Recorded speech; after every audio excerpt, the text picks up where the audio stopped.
সময়ের মূল্যায়ন যে বোঝে না, সময় তারে প্রত্যেক যুগে ছিটকে ফেলে দিছে। সময় তাকে পরিত্যক্ত করে দিছে। একদিন সময়ের চাকায় একদিন সে ঘৃণিতই হয়েছে।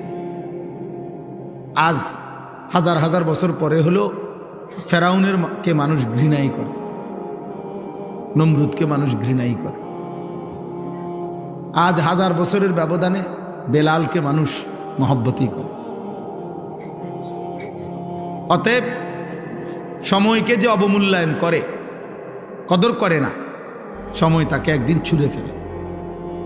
কোরআনুল কারীমে আল্লাহ তাআলা সময়ের খুব গুরুত্ব দিয়েছে, হায়াতের খুব গুরুত্ব দিয়েছে। ওয়াহুয়াল্লাযী জাআলাল লাইলা ওয়ান নাহারা খিলফাতান।